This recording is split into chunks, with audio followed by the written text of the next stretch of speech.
Hello, welcome back to the Brendan O'Neill Show with me, Brendan O'Neill, and my special guest this week, Batya Ungar-Sargon. Batya, welcome to the show. Thank you so much for having me back. It was such a pleasure talking to you. It really stood out in my mind as just one of the best conversations I had around my book. And I've been following you ever since on Instagram because you are not on Twitter. Well, you mentioned there that the last time you were on the show, you were talking about your book, your brilliant book, Bad News, How Woke Media is Undermining Democracy. I know you're working on a new book now about the American dream and the working class, and maybe we can get a sneak preview of some of the themes during this discussion. But I did want to kick off by asking you about a pretty broad question, I guess, about the state of American politics, because as I was preparing for this podcast, I was thinking to myself, something a bit odd has happened in the UK where I am and in Europe, where when Trump was in power, all we talked about was American politics. We knew everything about the Trump administration. We knew who his press secretary was, who was advising him. We knew all about Steve Bannon. I mean, the European media was as obsessed with Trump as the American media was, partly because they shared the American media's view that Trump was the worst thing that ever happened. This was Nazism 2.0. He was going to destroy the Western world. So there was this constant drip of information about the United States. Now, we still are dominated here in Europe by the culture war of the United States and by identity politics. And I do want to ask you about those things. But we are not talking about Washington politics as much as we used to. We're not talking about the Biden administration nearly as much as we used to talk about the Trump administration. So I did want to just kick off by asking you a broad question about how politics is going in America. You know, Biden's been in power now a few years. He did better than expected in the midterms last year. The Republican wave didn't actually materialize. Even the discovery of secret documents in his garage in Delaware and his think tank building in Washington, D.C. doesn't seem to have made that many ripples over here, certainly not in comparison with the discovery of documents in Trump's mansion in Florida. So from a distance, it looks like American politics has calmed down and got onto an even keel. Is that how it feels to you over there? Or do you think under the surface, lots of stuff is going on? I think we're in the midst of a kind of like Normie revival. And the reason that's happening is because, and this really, I think, did start under the Trump administration, but it was not you couldn't see it. But I think that the right, it used to be in American politics that, at least starting with Clinton, there was this kind of handshake agreement on economic policy where both left and right were sort of in the, very deeply committed to the neoliberal order. And basically, the abandonment of the working class, going all in on the knowledge industry, they'll learn how to code, they'll become part of the knowledge industry. Of course, they didn't and didn't want to. And, didn't get that kind of investment. So you had, this kind of handshake agreement on economic policy. There was not much that distinguished Democrats from Republicans. The thing where they were sort of different was on social policy. Where you had the Democrats waging, I think, important battles on behalf of dignity for everybody, whether it was gay Americans, whether it was Black Americans, taking up the mantle of the civil rights movement. And amazingly, what's happened is that the right has pretty much folded. The left totally won all of those culture wars. Gay marriage, the majority of Republicans support it. Police brutality, the majority of Republicans want to see police reform. They don't want to see any more mass incarceration. And all of these really important battles, the left won the culture wars. But from an economic standpoint, they did not revert to any kind of sort of what they used to have as their kind of like the labor wing, which was the base of the Democratic Party, the working class. They sort of have stayed in really the meritocratic fantasy of the neoliberal order. But what you really saw on the right, and this has been very misunderstood here as well in America, the MAGA right was not a social movement. It was an economic populist movement. Mm-hmm. And it was the coupling of a kind of social conservatism, yes, but one that is consistent with dignity for gay Americans, one that is consistent with the desire to see, the family thrive in Black America to help elevate those communities, right? But it was really Trump's real yen was for economic populism, trade war with China, limiting immigration, tariffs, right? Getting rid of NAFTA. NAFTA being the number one, a community being destroyed by NAFTA being the number one predictor for whether Trump would win that county. And of course, the number one predictor for whether that county, how many deaths of despair, fentanyl, alcoholism, suicide that county has. So what you have now is a kind of handshake agreement that every American should be treated with dignity on the social side of things. But one side has picked up the mantle of economic populism, and it's the right. And I think that the more that becomes clear that the kind of normie voter who is, socially more or less moderate conservative, thinks, there's a difference between men and women, thinks children should not be taught about sexuality by their teachers, thinks the family is really important, and thinks that having a job with dignity is an incredibly important thing for every human, for every American, and something the government should be involved in ensuring, right? So no more free market nonsense. No, the government should be creating policy that bolsters working class jobs. That normie voter is increasingly somebody who has a lot of purchase in the Republican Party. But those views are not conservative, right? Those views are just working class, middle class, normal. And so I think that whoever, it's always been a race to that person, right? Socially conservative, economically populist. Trump really spoke for those people, but he had this problem, which was that in order to take on both sides, he had to have a real personality problem. And I think that's become increasingly bothersome to his voters, especially as somebody like DeSantis has emerged. So I think we're sort of right before the moment in which it becomes clear that that's who the median American voter is, and that they actually do have a champion, perhaps, in some of the people who are carrying the MAGA mantle. You're not really allowed to talk this way because you're not supposed to say positive things about the MAGA movement. But the idea of America first, the idea that the most important things for a president to stand for are, controlling the border, securing the border, and ending our investment in foreign wars. I mean, those were the two things Trump promised, two things he pretty much more or less delivered on. That's the formula. I mean, it had nothing to do with his mean tweets. It had nothing to do with his penchant for trolling and for saying disgusting things. It was about those two things. And I think that we're in this moment of reckoning right now where that's becoming clearer and clearer. At least I'm doing my best to make it clearer and clearer. So I think that is a very subtle thing to be happening. So, I mean, of course, as soon as DeSantis announces, the media is going to go crazy and try to paint him. And it's so funny because, like, when it was Trump, they said, oh, it's not about the policy. It's about his personality, breaking the norms, blah, blah, blah. Now with DeSantis, they're going to have to reverse that, right? No, it's the policy. He's worse than Trump, blah, blah, blah. So, but I think we're sort of in the calm before the storm.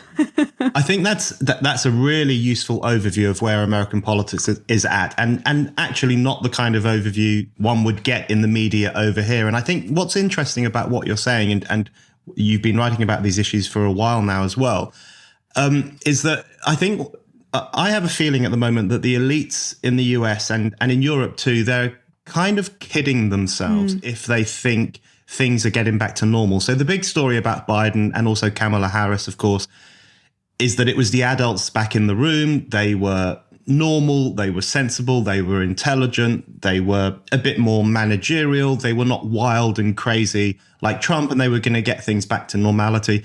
We've had a similar discussion here in the UK now that Rishi Sunak, who is a pretty stiff, technocratic politician, has taken over from Boris Johnson, who was seen as a bit too unpredictable, a bit too wired, a bit too pro-Brexit, those things that made the woke media uncomfortable.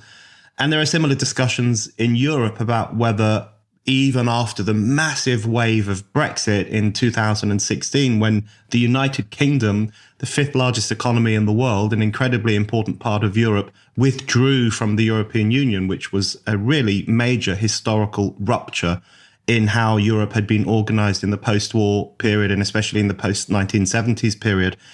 And I think there is this kind of delusion among sections of the elite that things are getting back to normal. But that's not really the case. As you've just outlined there is still an economic populist sentiment in large parts of America. There is also the same kind of thing in Europe too. But also one thing that you've written about, especially in relation to the midterms last year, which you also refer to as the Normie election, the kind of revenge of the normies against the hyper divided elites and the kind of the elites always at each other's throats.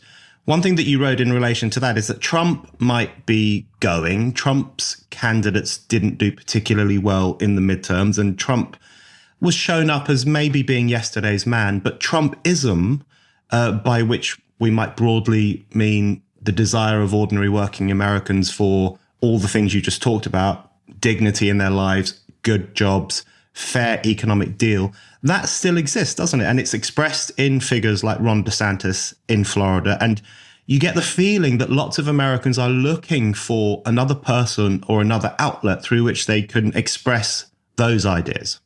Yeah, 100%. I mean, it turned out that the adults being back in the room was exactly what you would have predicted, an open border and another forever war, right? I know you and I don't agree about Ukraine and funding for Ukraine probably, but I mean, this was exactly what Trump's voters were running away from. So in a way, it wasn't really surprising. It was like, oh yeah, of course we know this, right? The elites love, low wage slave labor being imported by the cartels, to work service industry jobs. Then, they rather have, cheap labor than have to pay more for it, right? And they, of course, always need some sort of foreign entanglement to be engaged in. So it turned out to be exactly what everybody thought. I think Ron DeSantis is interesting because, when he won by double digit, he won by about 20 points in Florida, which is really astonishing. I mean, I don't know what that would be like in the UK, but that's a lot in America. And, people were saying, well, Florida is now solidly red. All of these people who turned out for him were conservatives who had been living in California and New York and moved to Florida. But I don't think that's true. I think he won the votes of a lot of Democrats. I know a lot of Democrats who would happily vote for him.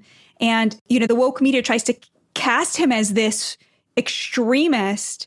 But, the things he's pushing for are so commonsensical.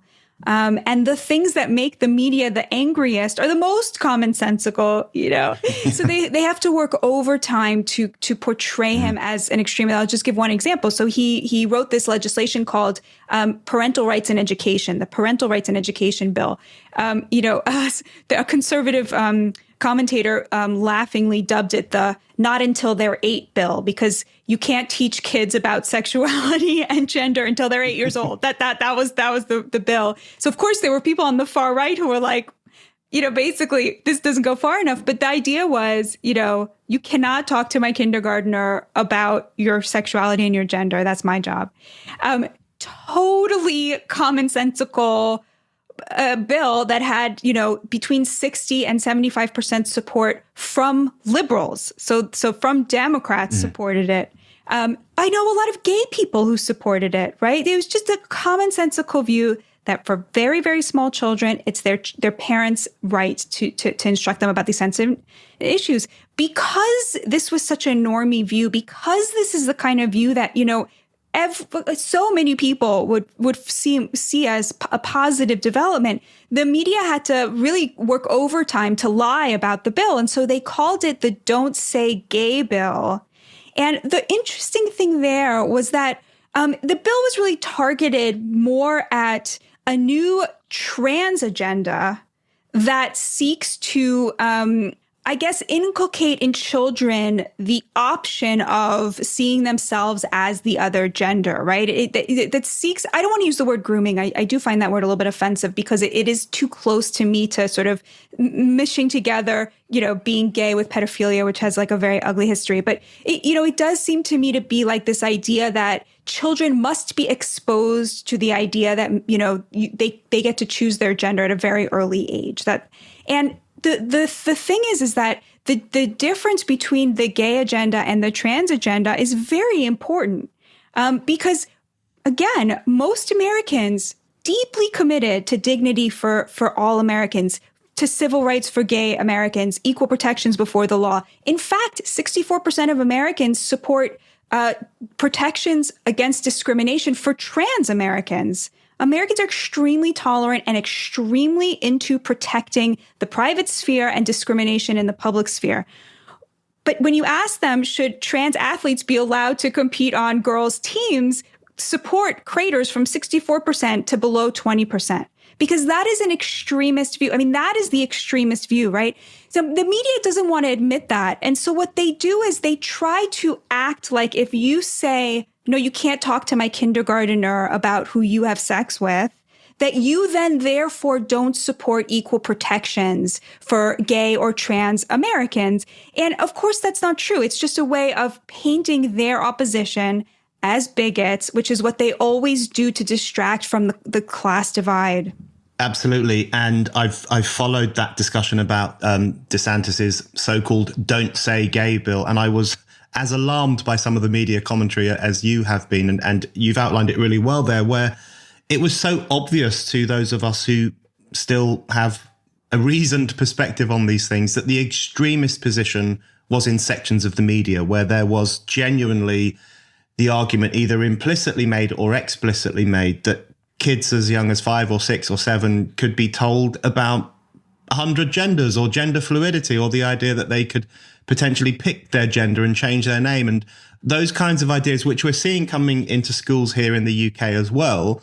And there have been reports in the UK of boys using girls' changing spaces and going into girls' sports.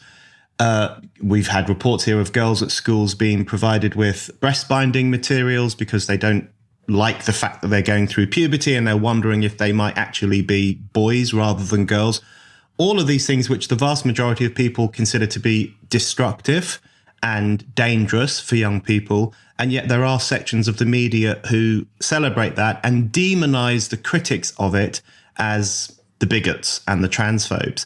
And just on that, I did want to ask you what you think that tells us about the media at the moment and the woke media. Now, you've written a book on this and we talked about it last time. And I think your book was an incredibly important intervention into the discussion about the modern media.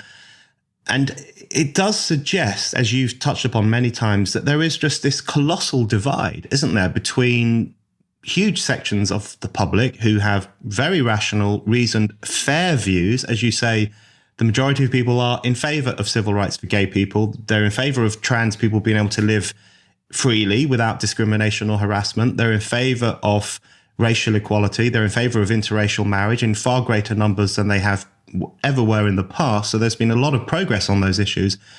But in the media, there is this extremist cultural agenda, constantly pushing new and eccentric ideas that the public rejects. So is one of the important divides in contemporary American society between the normie public, as we might refer to them, and the elite media. And what do you think that divide really speaks to?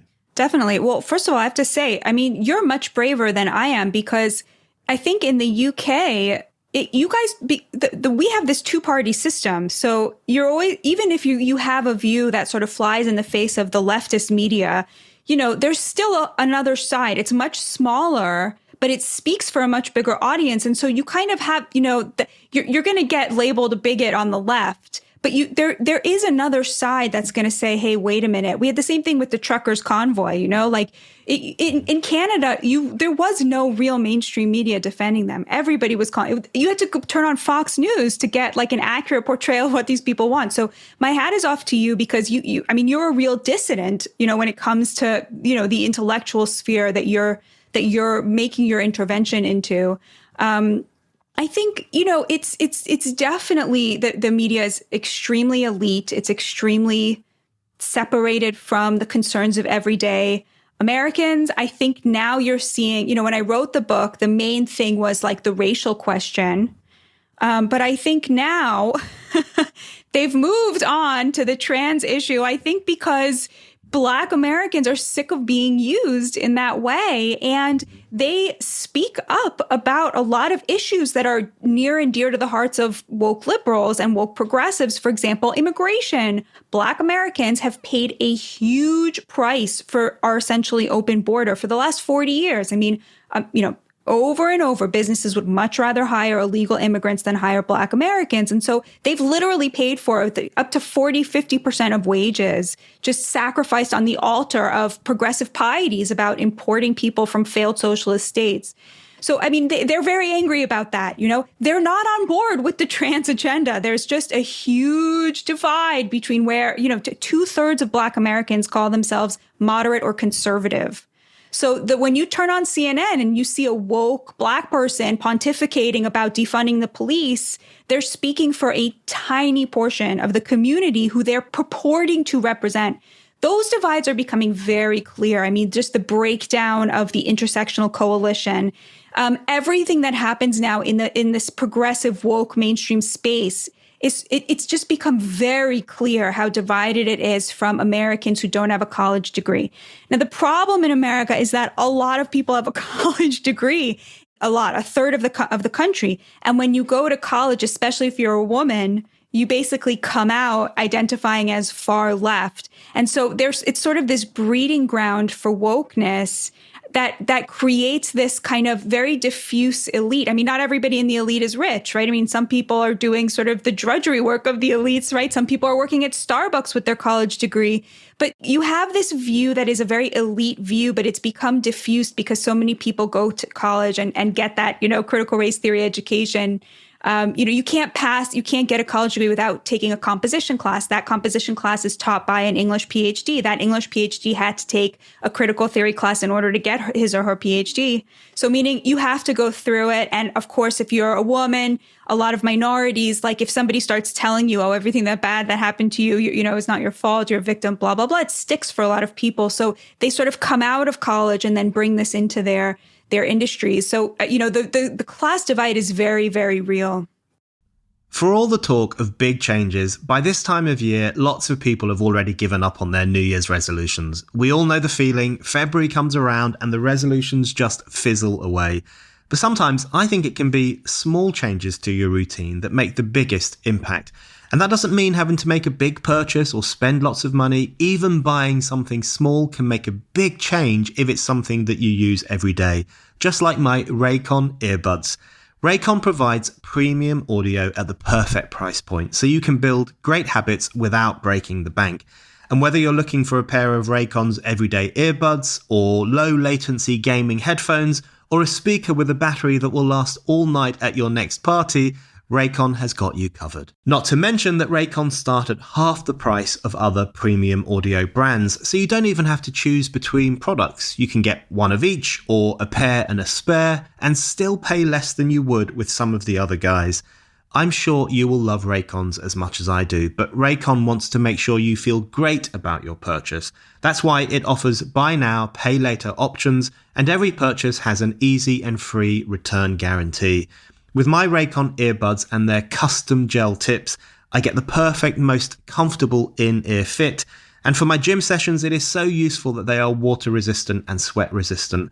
And with 8 hours of playtime, they've also got me covered if I decide to go exploring.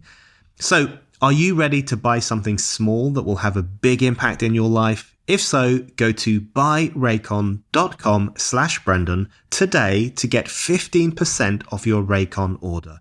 That's buyraycon.com/Brendan to get 15% off. buyraycon.com/Brendan.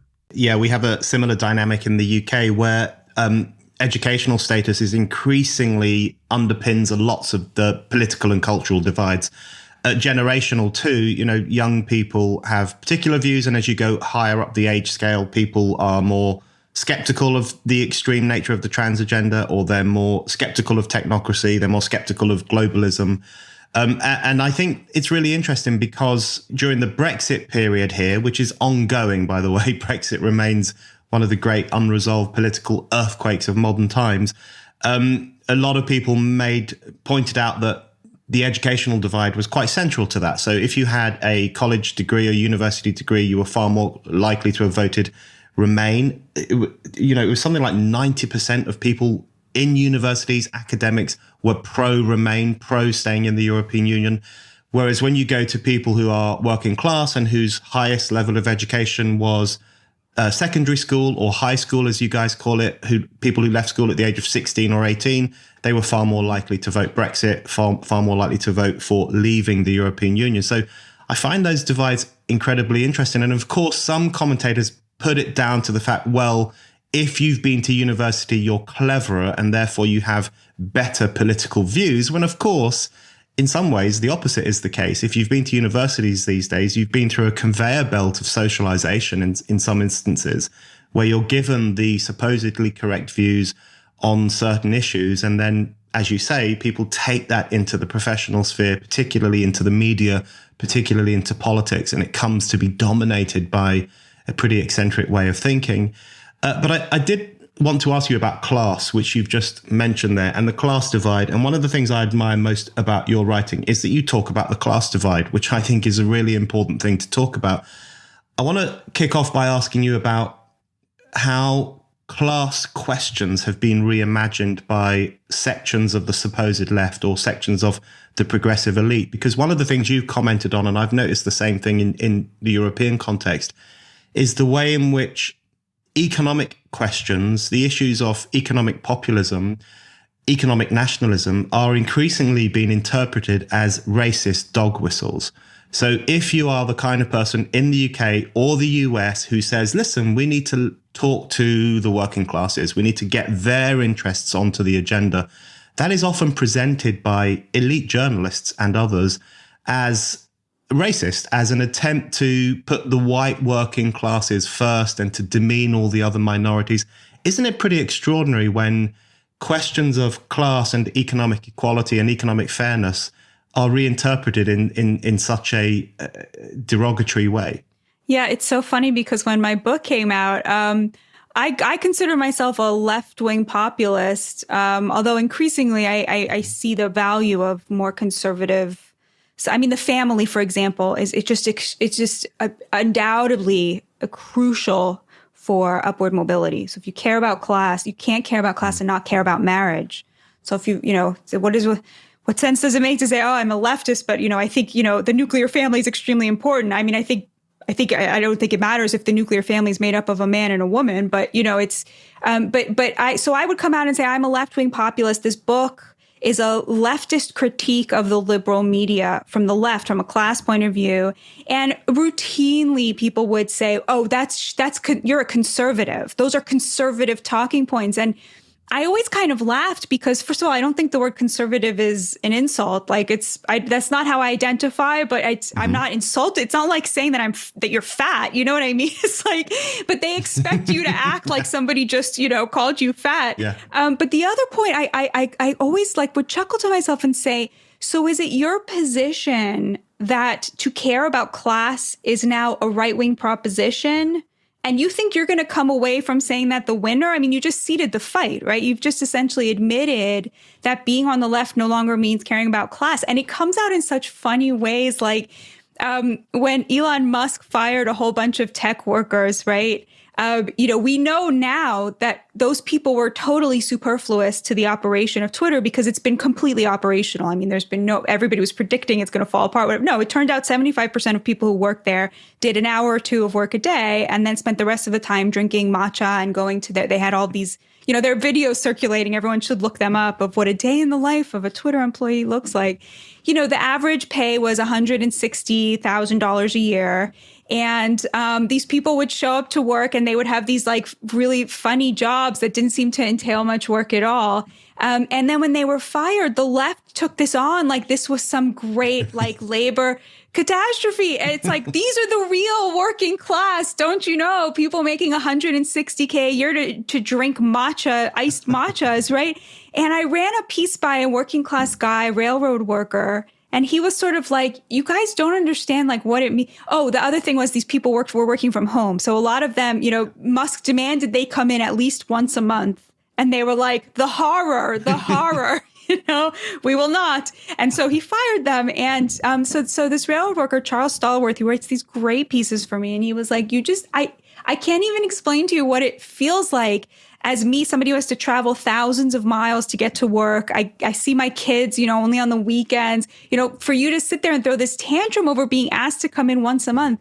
And oh my God, did the leftist media go, like they just you can't say these things to them because the real proletariat, don't you know, is the content manager at Twitter or whatnot. So they've sort of, and you see this a lot in the media as well, they take their unionizing very seriously at these jobs where the average pay is $100,000 a year, like these knowledge industry jobs. And it's really funny how there's a lot of stolen valor from unions. I'm not saying they shouldn't be unionized. I think unions are great. I mean, they've been really co-opted by the Democratic Party in a very unfortunate way in America. But I'm all for collective bargaining at whatever level. But don't tell me you're the proletariat. Like if you sit behind a desk and you make $100,000 a year, you're part of the elites. You're in the top 20%, and you've taken a bigger share of the economic pie, and as a result, believe you deserve a bigger share of the political pie. And I think that's really what it comes down to. Is like, you shouldn't speak up on behalf of the working class because you agree with their opinions or you like their opinions. You should speak up on behalf of the working class because a democracy requires sharing power, and shared power throughout history has been tied to shared economic success, upward mobility, middle class, the middle class. And if you don't have a working class that has access to a middle class life, all of the political power is going to get funneled to the top and to the elites. And unfortunately, that's how the leftist elites like it. Yeah, absolutely. And we should say, for any listeners who don't know, when you talk about pieces you've commissioned, that's for Newsweek, where you are deputy opinion editor. Yes. People should read all the good stuff there, much of which is down to Batya and the great stuff that she's commissioning. And of course, you're writing your own writing at Newsweek, on Spite, in Unheard, and other places. People should, of course, look all of that up as well. I think this idea of who's the proletariat, who is the working class, is really interesting because there have been explicit efforts here in the UK to redefine the working class out of existence over the past few years. And it's a very similar dynamic to the one that you've just described, where there are people in elite industries, particularly in the media, or well-educated young people from pretty well-off backgrounds whose rent is very high and who aren't getting paid particularly well, and they are problems, but they reimagine themselves as the true working class, even though they work as graphic designers in a nice office in central London, and they conceive of the traditional working class, the people in the north of England or in the Midlands or on the outskirts of London, who might happen to own their own homes, for example, because they bought them over the past 30 or 40 years, which includes my parents who had working class jobs and managed to buy their own home under Margaret Thatcher's government, because she brought in a policy where you could buy, if you lived in a council house, you could then buy it. It was very controversial.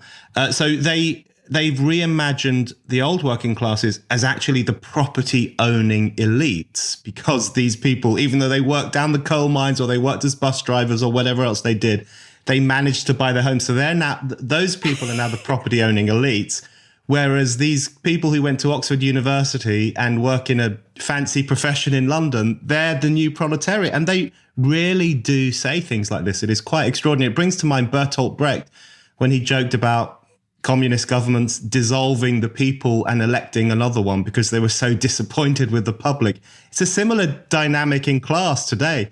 Dissolve the working class because it's a pain in the neck and it's got all the wrong views, and create a new one. And that is happening. But it just on that issue of class, as you say, it's not about whether you share all working class people's opinions. It's the broader question of recognizing that class questions and questions of, as you said earlier on, the right to have a good job that pays well and gives you some dignity in your life, these are just incredibly important social matters, aren't they? And they really deserve to be slightly higher up the progressive agenda than the question of whether a man can use a ladies' bathroom. Yeah, definitely. I mean, they've given up on the American dream is really what happened is, as this kind of anti-American, anti-imperialist view from the university trickled out through these college grads, They really don't believe in the American dream because they don't think that America is worth believing in.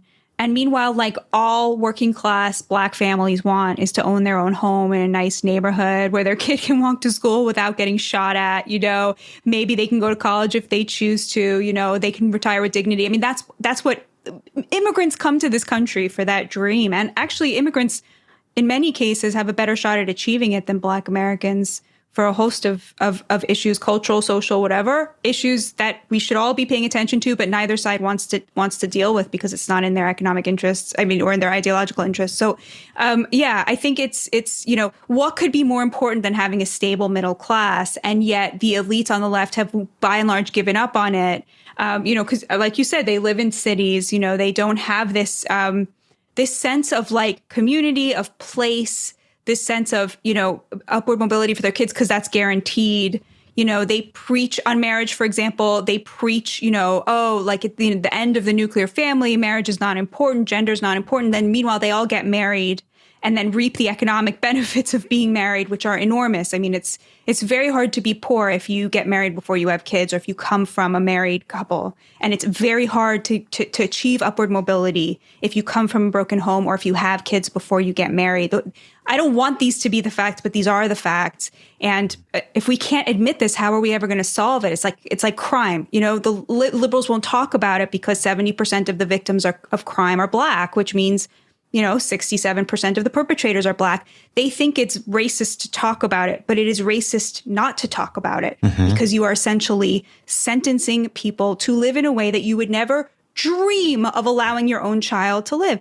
It's disgusting. But because they live so separate from these problems, because American cities are so segregated by class, not even by race so much as by class, they don't have to deal with it. They don't have to see it. And they can live in this bubble that incidentally also is in their economic interests, right? Because that class divide is based on the knowledge industry economy that Clinton started, that Obama leaned into, that really funnels such a huge part of the pie towards people in the top 20% and then drops everybody else out to the bottom. Yeah, I think that's something that I've been thinking a lot about over the past few years because I had a tendency for a while to say the problem with the woke left, the problem with the so-called progressive elites is that they don't care about class, they don't care about economic questions, they've kind of pushed those to one side. But in fact, in some ways, even if it's instinctively rather than being driven by class consciousness as we would traditionally have understood it, they actually do pursue their own class interests. They do pursue their own economic interests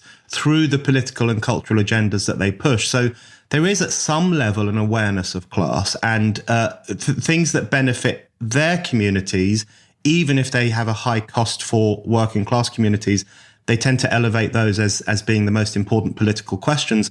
And on that very question, you've just mentioned there, the crime issue. You've written some great pieces on America's crime wave and more importantly, the fact that it is not racist or conservative or the politics of fear for ordinary voters to be worried about that stuff. I mean, there has been a tendency, I guess, among sections of the academic left to see crime concern as an expression only of fear.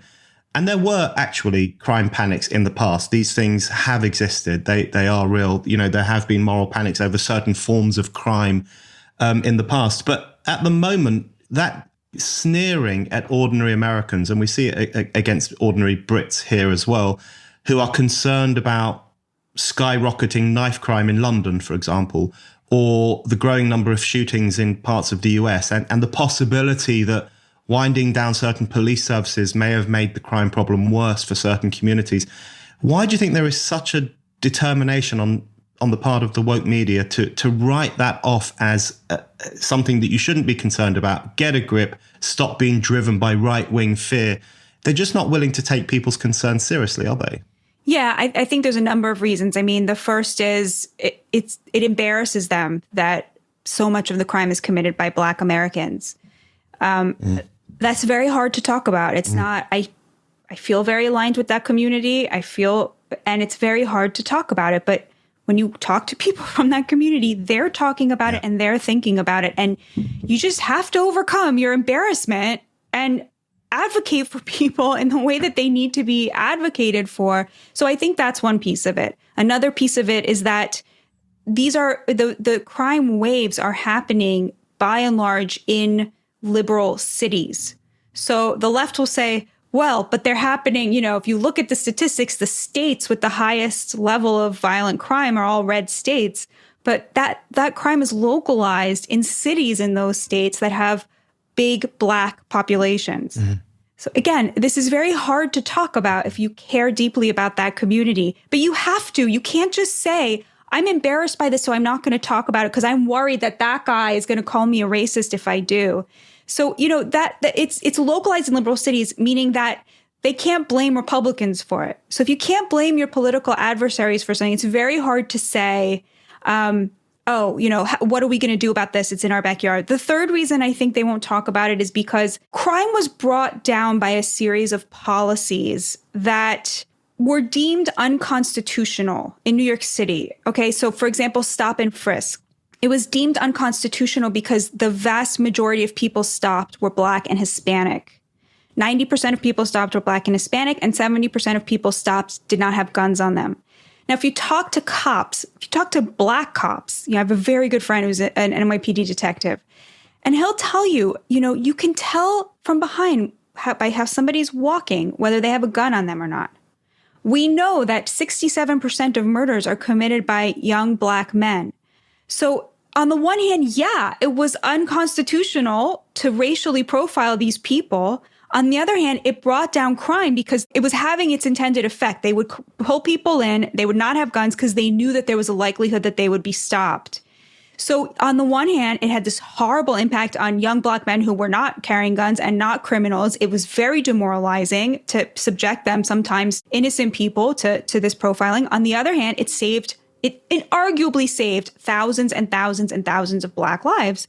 I mean, what do you do with something like that? It's on the right, people say this isn't a real conundrum. It is. It's a real conundrum. It's a difficult question to solve because, of course, so much of this is bound up in the history and in the structural racism and in redlining and so forth. History. Today, is that stuff still to blame? I don't know. I mean, isn't every person responsible for whether or not they pull a trigger? They are. Of course they are. So it's challenging because the leftists who got rid of those policies did so, I think, out of real purity of heart. I mean, the leftists who wanted to try a decarceration plan in which they decriminalize shoplifting, that came from purity of heart. It didn't come from them wanting Walgreens to close down. It came from them wanting to see fewer Black men in prison. But unfortunately, we have not addressed the reason that this is happening. And so I think that it's a combination. And then, of course, the class thing, like if you point out that they are benefiting from the class divide, they call you racist. And so this is clearly an issue of them being ensconced in their little safe neighborhoods where they don't have to worry about crime, where they can sit there getting high on their own virtue on their Facebook posts about how, we need to decriminalize everything and, protecting themselves from the reality out there while also, making themselves feel like they're the heroes of some sort of Manichaean drama, right? And everybody else is racist. And then, asking actually Black working class people to bear the brunt and the burden of their virtue. Hi, it's Fraser here, Deputy Editor of Spiked. Do you know what big tech and big government have in common? They both want to silence dissenting voices. So let's say you feel passionate about the gender debate and you want to talk on social media about women-only spaces. Well, the chances are your post will be flagged by a content moderator. And in the UK, you might even end up catching the attention of the police. If you want to fight back against this kind of encroachment from big tech and the government, I'd recommend you start using ExpressVPN. The problem with big tech is not only are they trying to censor you, but they're also tracking every single thing you do online. What you're searching, the videos you watch, and everything you click. They can match your activity to your true identity using your device's unique IP address. When I use ExpressVPN, they can't see my IP address at all.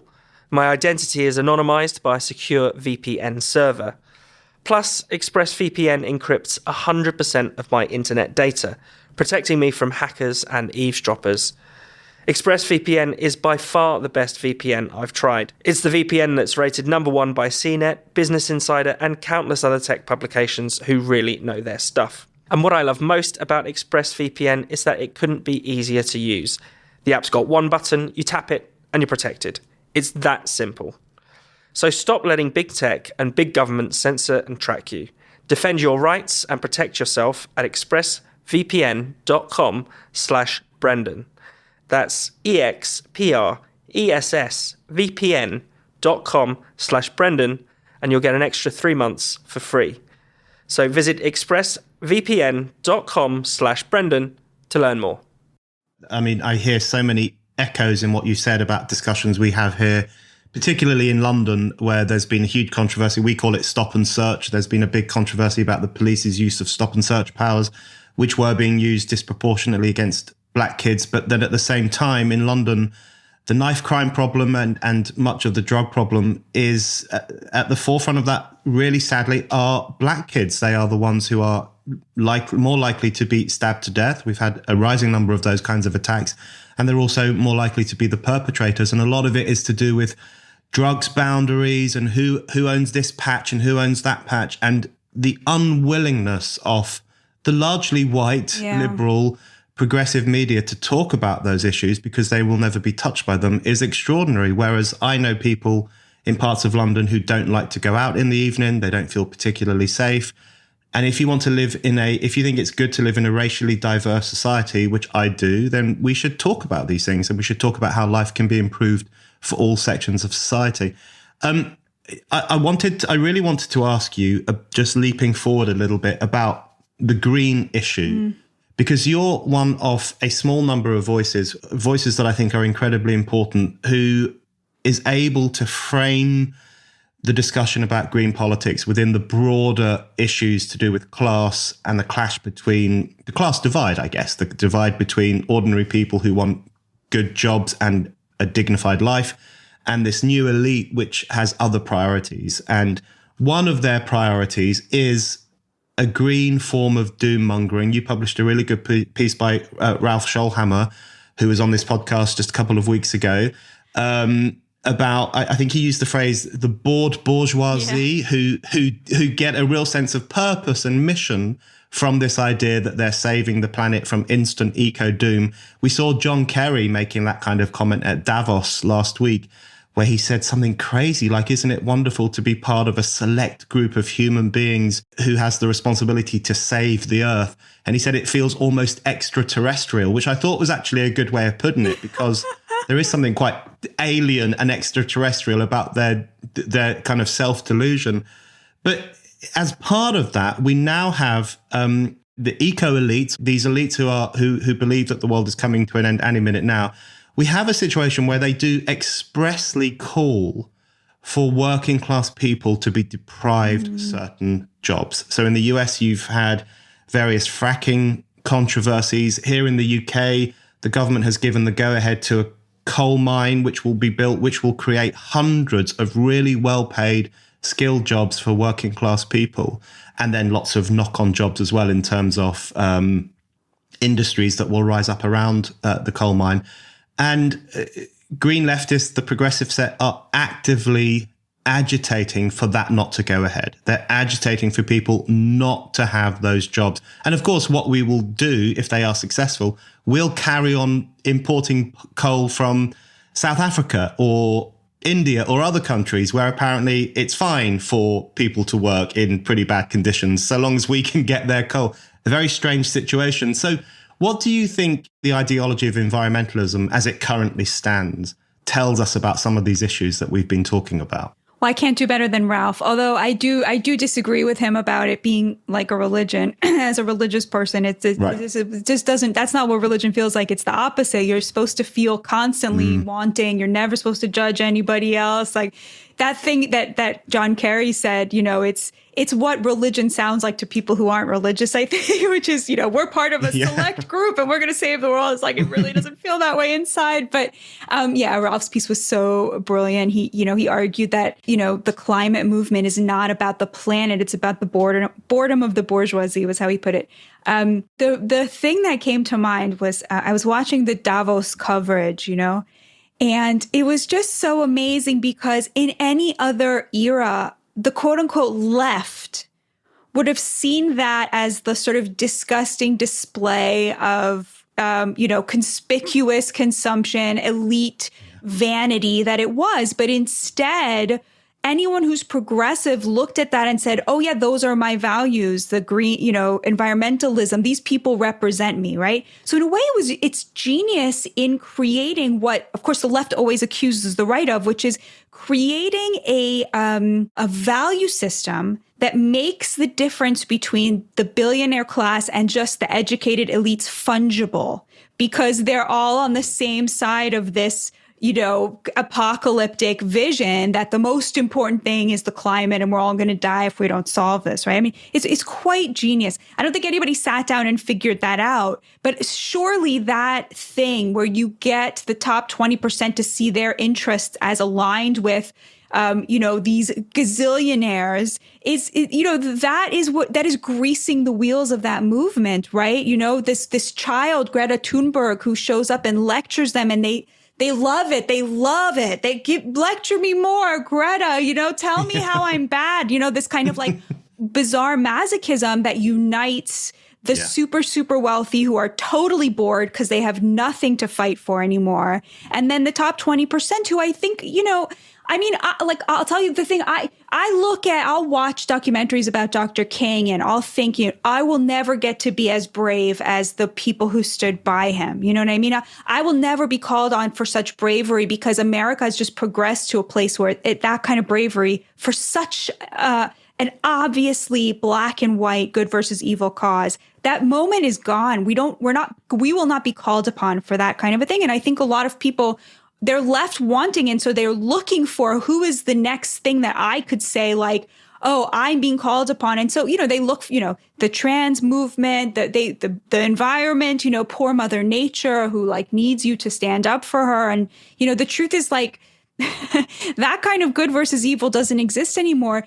We have what are healthy debates, like about when a fetus becomes alive, like how many guns a person should have. Like if your democracy can't sustain debates about those kinds of issues, it's not a democracy, So, but they don't see it that way. I think they want all debate they want it to be over. And again, that comes back to economic interests. Yeah, absolutely. And I think the green ideology is so key to lots of these themes that we're talking about and which you write about and which a few other people do as well. I guess we could call ourselves a select few human beings if we wanted to be a bit John Kerry about it.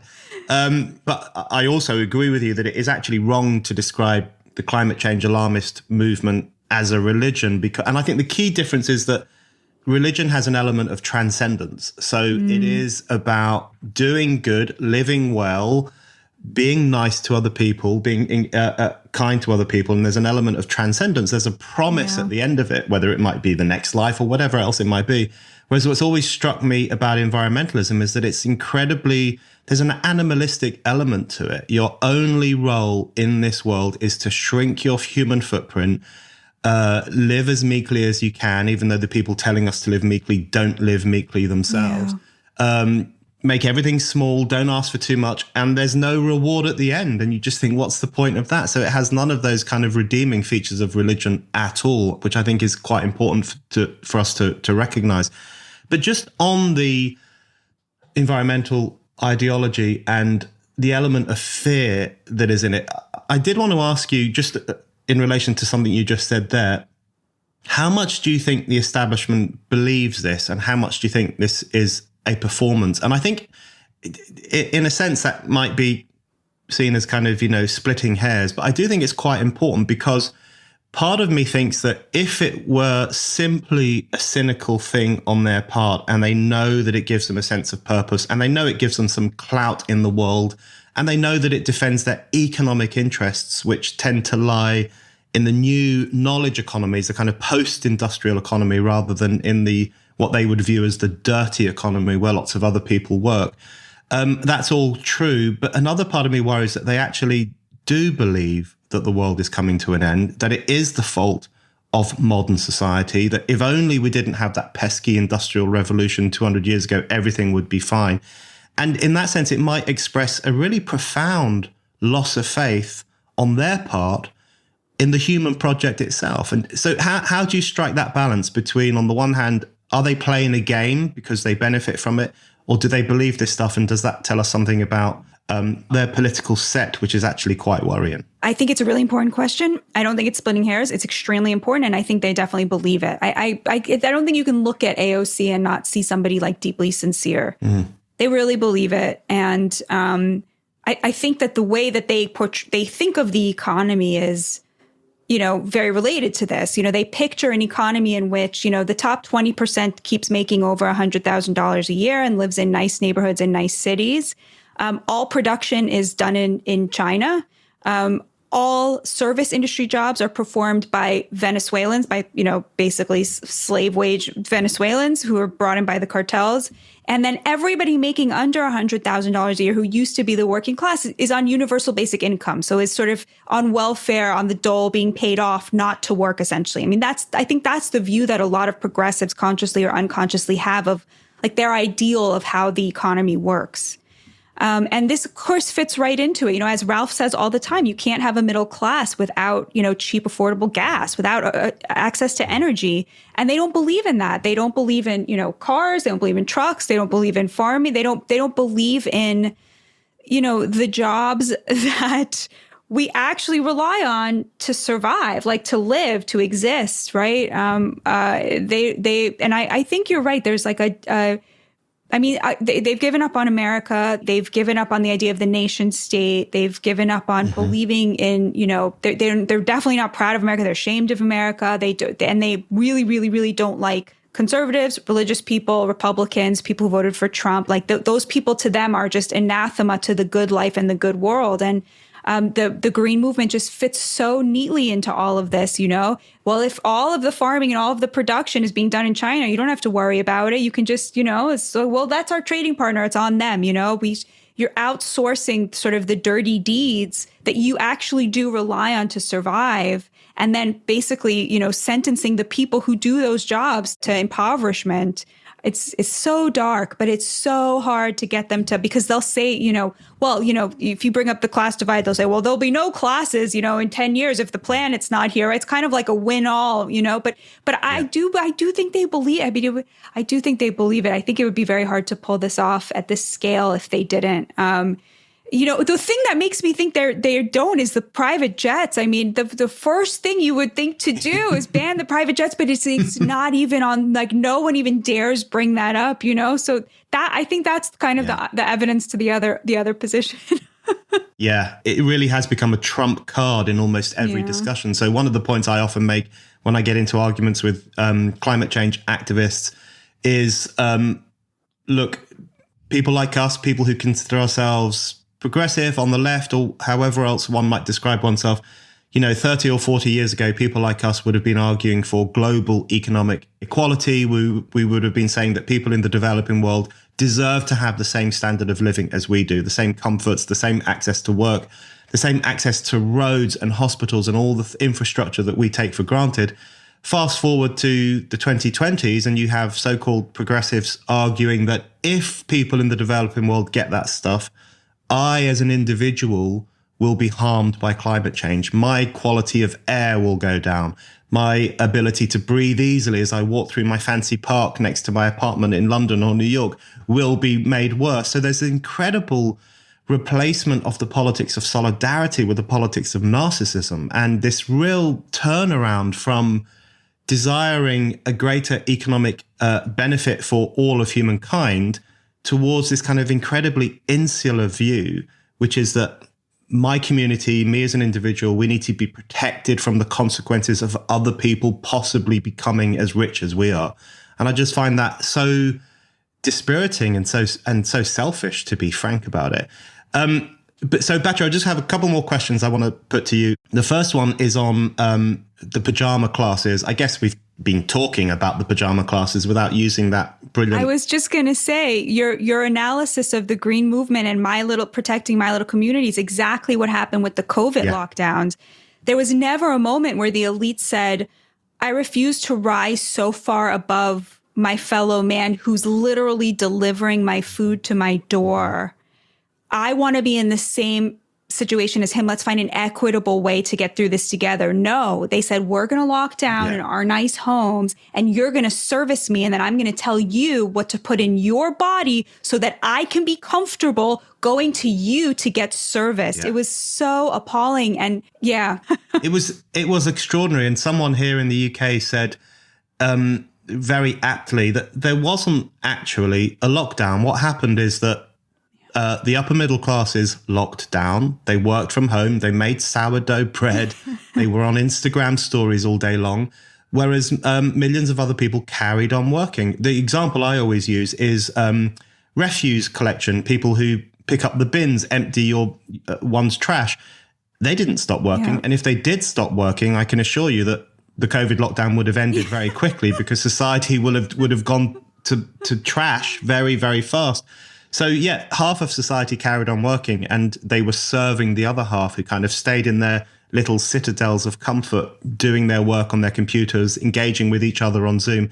But I did want to ask you about, because one of the hopes I had about lockdown, which I really didn't like or enjoy at all, but one of the hopes I had is that it might bring people back to their senses politically. I did think early on in March 2020, April 2020, that this crisis, the fact that we're closing down society, the economic questions that will raise in terms of the impact it will have on people's living standards, I thought that would push to one side the culture war issues, the trans stuff, all the other issues that have dominated political life. But it seems to have had the opposite effect. Those things seem to have become more intense over time, and identity politics seems to be growing in stature in certain sections of society, particularly amongst the influential elites.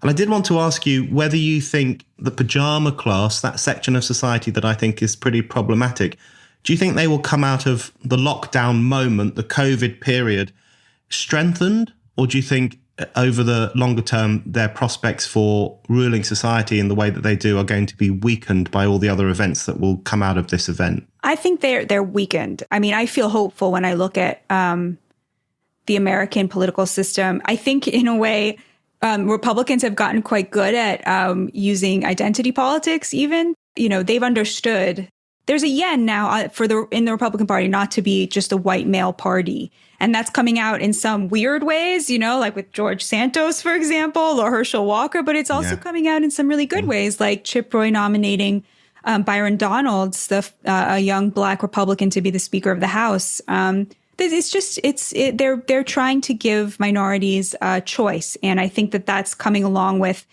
a lot of movement in the Hispanic community towards Republicans, a renewed understanding of the inherent social conservatism of these communities and so forth. So in that sense, they're really weakening the Democrats' hold on identity politics or the claim to representing dignity. And the Democrats, meanwhile, have gone they've way overshot. They've gone really far to this. After they won all those culture wars, they sort of pulled things way to the left, beyond questions of dignity towards questions that really undermine dignity.